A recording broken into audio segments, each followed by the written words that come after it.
کہ اللہ نے ہمیں اس لیے پیدا کیا ہے, اللہ یہ دیکھنا چاہتے ہیں کہ تم میں کون شکر گزار بنتا ہے اور کون ناشکرا. اور شکر کس کا سب سے پہلے ادا کرنا ہے؟ تو سب سے پہلے اللہ کا حق ہے, پھر والدین کا حق ہے, پھر رشتہ داروں کا, اور جو اللہ کی مخلوق ہے. آج میں انشاءاللہ اس پر کچھ بات کروں گا کہ شکر ادا کرنے کا طریقہ کیا ہے, یعنی کس قسم کے آدمی کو ہم یہ کہیں گے کہ یہ شکر گزار ہے, یعنی کیا کرنا پڑے گا ہمیں شکر ادا کرنے کے لیے. آپ پر کوئی احسان کرتا ہے, آپ اسے کہتے ہیں تھینک یو, شکریہ. کیا یہ کافی ہے؟ اس سے آپ شکر گزار لوگوں کی فہرست میں شامل ہو جائیں گے. اللہ تعالیٰ کے ہم پر انعامات ہوتے ہیں, جب ہمیں کوئی نعمت ملتی ہے تو ہم کہتے ہیں اے اللہ تیرا شکر ہے, الحمدللہ کہتے ہیں. تو کیا یہ کافی ہے؟ تو آج انشاءاللہ میں اس پر کچھ بات کروں گا کہ شکر کیسے ادا کیا جاتا ہے اور اس کے کیا کیا ارکان ہیں کہ جب تک وہ کام آپ نہیں کریں گے تو آپ کا شمار شکر گزار لوگوں میں نہیں ہوگا. اس کے مختلف درجات ہیں. سب سے پہلا درجہ یہ ہے کہ جس نے آپ پر کو نعمت دی, آپ پر احسان کیا, آپ اس نعمت کے وجود کو تسلیم کریں کہ میرے پاس یہ نعمت ہے. اگر آپ اس نعمت کے وجود ہی کو نہیں مانتے تو آپ بہت بڑے ناشکرے کہلائیں گے, لوگوں کی نظر میں بھی اور اللہ کی نظر میں بھی. میں ایک سادہ سی مثال دیتا ہوں اس کی. آپ کو کسی نے موبائل گفٹ کر دیا, آئی فون گفٹ کیا آپ کو بہت اچھا سا, آپ کے کسی فرینڈ نے, آپ کے کسی دوست نے آپ کو گفٹ دیا, بہت خوش ہوئے آپ نے ڈبے کی پیکنگ کھولی, موبائل جیب میں رکھا اور پتلی گلی سے آپ نکل گئے. 2 دن بعد آپ کے دوست کی آپ سے ملاقات ہوتی ہے اور کہتے ہیں بھائی وہ کیا حال ہے, میں نے جو آپ کو گفٹ دیا تھا وہ کیسا چل رہا ہے؟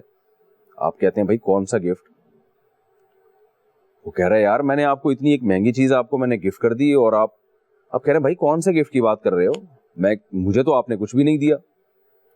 تو آپ بتائیے کہ آپ کے دوست کے دل پہ آرے چلیں گے کہ نہیں چلیں گے؟ وہ کہے گا یار آپ تو چیز لے کے مکر گئے. تو شکر کا سب سے پہلا درجہ کیا ہے کہ آپ کو اگر کوئی نعمت ملی ہے تو آپ تسلیم کریں, ہاں بھائی میرے پاس موبائل ہے. آپ کہہ رہے ہے ہی نہیں. آج یہی حال ہمارے ساتھ بھی ہے. ٹھیک ہے, ہم پہ بہت ساری آزمائشیں بھی آتی ہیں, بہت ساری پریشانیاں بھی آتی ہیں, لیکن بہت ساری نعمتیں بھی تو ہیں.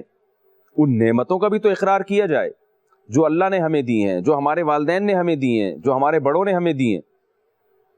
ایک دن ایک صاحب میرے پاس آئے اور اپنے والد صاحب کی شکایت کرنے لگے, یار میرے والد نے میرے ساتھ یہ کیا, یار میرے فادر میرے ساتھ یہ کرتے ہیں. مفتی صاحب یار تو نہیں کہہ رہے تھے, وہ تو ذرا بے تکلف نہیں تھے. مفتی صاحب میرے ابا نے میرے ساتھ یہ کیا, میرے ابا بڑے ظالم, میرے ابا بڑے ظالم. میں نے کہا مجھے ایک بات بتائیے, ٹھیک ہے آپ کے والد صاحب نے ممکن ہے کچھ ناانصافیاں کی ہوں جو نہیں کرنی چاہیے, تو مجھے ایک بات بتائیے کہ جس گھر میں آپ رہتے ہیں یہ کس کا گھر ہے؟ یہ آپ نے اپنے پیسوں سے خریدا ہے؟ کہہ رہے نہیں یہ تو میرے والد کا گھر ہے. میں نے کہا آپ اس میں کتنے پیدائش سے لے کے اب تک کتنے سال سے رہ رہے ہیں؟ کہ 30 سال سے رہ رہا ہوں میں نے کہا یار کتنا بڑا احسان ہے کہ آپ ایک گھر میں جس کی قیمت کروڑوں روپے ہے, آپ کے باپ نے آپ کو اس میں چھت میسر کی, جہاں آپ دھوپ, ہوا, گرمی, سردی سے اپنے آپ کو محفوظ رکھا آپ نے, اور عزت کے ساتھ آپ نے اس میں زندگی گزاری. کسی روڈ پہ نہیں لا کے چھوڑا آپ کے باپ نے آپ کو. کتنا بڑا احسان ہے باپ کا. میں نے کہا آپ مجھے بتائیں آپ کی ایجوکیشن کتنی ہے؟ اس نے مجھے بتایا کہ میری تعلیم اتنی. میں نے کہا اس تعلیم پہ ساری زندگی خرچ کس نے کیا؟ کون فیسیں بھرتا تھا؟ یار وہ کہنے لگے میرے والد صاحب بھرتے تھے. کتنا بڑا احسان آپ کے والد صاحب کا. اگر وہ بے یار و مددگار چھوڑ دیتے آپ کو, آپ اتنی اچھی تعلیم حاصل کر سکتے تھے. میں نے کہا اچھا مجھے ایک بات بتائیں, آپ کی والدہ نے جو آپ کو اتنی عزت کے ساتھ گھر میں رکھ کر پالا اور محبت دی, تو آپ کی والدہ کو یہ عزت کے ساتھ آپ کو پالنے کا موقع کس نے فراہم کیا؟ یہ چھت کس نے میسر کی؟ آپ کی والدہ کی ذمہ داریاں کس نے اٹھائیں؟ کہنے لگے میرے والد نے.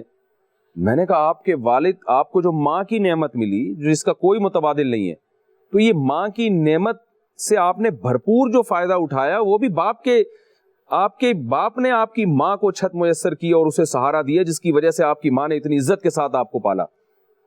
ورنہ وہ بیچاری بھی پتہ نہیں کہاں کہاں دھکے کھا سکتی تھی. اتنے بڑے بڑے انعامات. میں نے کہا آپ کو جو قوم ملی ہے, ذات ملی ہے, آپ کہیں نکاح کے لیے پیغام بھیجتے ہیں, لوگ آپ سے ایک سوال لازمی پوچھیں گے, آپ کی قوم کیا ہے؟ سید ہیں, پٹھان ہیں, اور راجپوت ہیں, شیخ ہیں, کیا ہیں آپ؟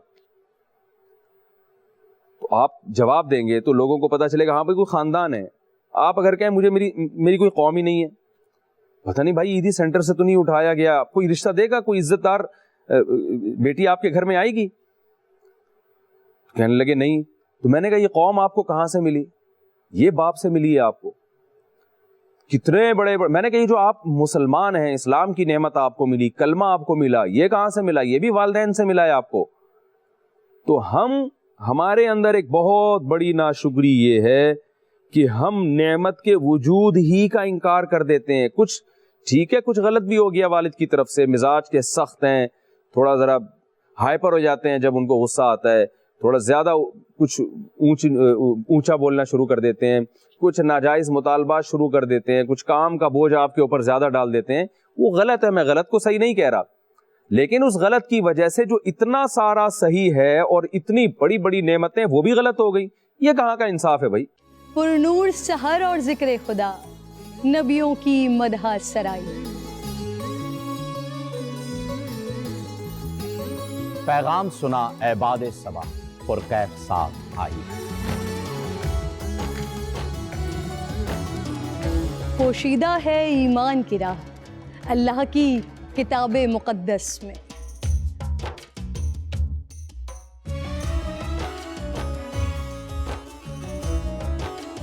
بس غور و فکر کا در ہے کھلا, حکمت سے سجی اس محفل میں.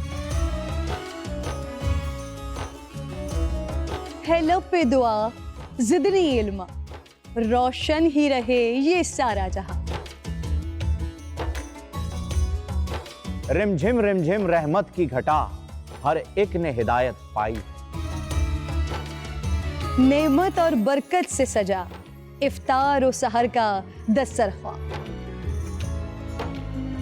ننھے پھولوں نے مل کے کہا آج روزہ کشائی ہے. رمضان المبارک کی خصوصی نشریات رمضان میں بو.